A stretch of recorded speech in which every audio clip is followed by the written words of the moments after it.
समय जब भारत की प्रधानमंत्री श्रीमती इंदिरा गांधी थी, उस समय जो देश है वो अपने आप पे नाज रखता था।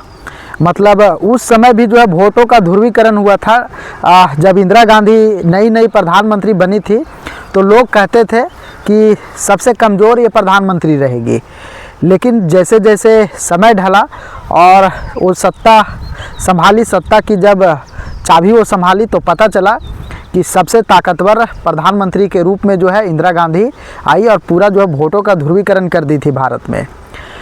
सिर्फ वोटों का ध्रुवीकरण ही नहीं, मतलब उस समय पाकिस्तान का औकात नहीं था कि भारत की ओर नज़र उठाकर वो देखे, क्योंकि नज़र उठाकर देखने के बाद आपको पता है कि एक बांग्लादेश का भी निर्माण हुआ था और कितने पाकिस्तानी जो थे सेना उन्हें कब्ज़ा में ले लिया गया था। यहाँ तक कि अमेरिका जैसा देश जो कि धमकी दे रहा था, उसके बावजूद इंदिरा गांधी हिली नहीं और आपको पता है कि किस तरह से माकूल जवाब दी थी।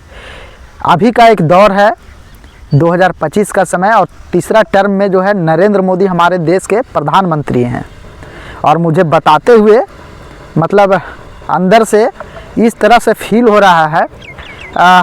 लगातार जो है बोला जा रहा था कि सबसे मतलब मजबूत प्रधानमंत्री हैं और ये तीसरा टर्म है उनका, लेकिन अगर देखा जाए तो नरेंद्र मोदी कहीं ना कहीं अमेरिका के दबाव में आ गए और जो पहलगाम में टेररिस्ट का जो अटैक हुआ, हमला हुआ, उसमें बहुत एकदम जोश दिखाएं, बहुत गर्मजोशी से जो है सभी के साथ कैबिनेट मीटिंग करते हैं, पूरा एकदम दिखाते हैं और भाषण भी देते हैं, स्पीच भी देते हैं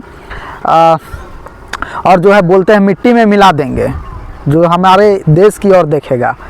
पूरा जो है देश के सभी जनता खुश, रात के 2 बजे 12 बजे सभी जनता लोग जो है टीवी खोल कर देख रहा था कि कब जो है पाकिस्तान मिट्टी में मिल गया है, कहा कि हमारे जो प्रधानमंत्री है वो बोले हुए हैं कि मिट्टी में मिला देंगे, लेकिन ऐसा कुछ नहीं हुआ। कैबिनेट मीटिंग हुआ, रक्षा मंत्री के साथ भी बैठक हुआ, लेकिन पता चला कि अमेरिका जब बोला है कि इस तरह से हो हंगामा नहीं करना है तो भारत दबाव में आ गया, हमारे पीएम साहब दबाव में आ गए और जो है एक नया खेला खेल दिए और जातिगत जनगणना का जो है कानून वो पारित कर दिए।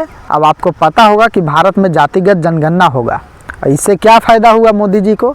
इससे यही फ़ायदा हुआ कि जो देश है पूरा अब जातिगत जनगणना की ओर जो है वो बात करेगा। सभी का मुद्दा जो है वो भटक गया, अब पाकिस्तान के बारे में कोई नहीं सोच रहा है, खास करके जिन्हें मोदी प्रेम था, जो दिन रात गुणगान गा रहे थे और कई एंकर जो कह रहे थे कि जातिगत जनगणना नहीं होना चाहिए। अब जो है उन्हें बहुत बड़ा तगड़ा झटका लगा है और अब ऐसा लग रहा है कि इंदिरा गांधी के जैसा पीएम जो है भारत को अभी दूसरा नहीं मिला है। सभी को गर्व था और सभी को आशा था कि मोदी जी ज़रूर बदला लेंगे। कब तक जो हमारे हिंदुस्तानियों को इस तरह से जान जाते रहेगी, लेकिन मैं फिर से बता दूं कि ऐसा कुछ नहीं होने वाला है। अब जो है भारत जाति जाति जाति, आप कौन जात के हो, यही सिस्टम लागू होने वाला है। ऐसे मैं बता दूं आपको कि जब पहले विपक्ष में बीजेपी थी, जब कांग्रेस का सरकार था तो बीजेपी के यहाँ ही जो है मांग था कि जातिगत जनगणना होना चाहिए। आप पीछे का न्यूज़ देख सकते हैं, लेकिन जब से सरकार बना था बीजेपी के, उस समय से मोदी सरकार जो है इसका खिलाफ में था। लेकिन अचानक जब अमेरिका का प्रेशर आता है, इस तरह से पहलगाम घटना हो जाता है, आतंकी हमला हो जाता है, तो इन्हें जो है फैसला बदलना पड़ता है, क्योंकि देश का ध्यान कहीं और ले जाने के लिए। ये है हमारा भारत देश। अब जो है बीजेपी से भी लोगों को अब नफ़रत होने लगा है, क्योंकि बहुत सारे ऐसे हैं जो जातिगत जनगणना नहीं चाहते थे। इससे कोई सामाजिक विकास नहीं होने वाला है, बल्कि और जो है टूटने वाला है। धन्यवाद।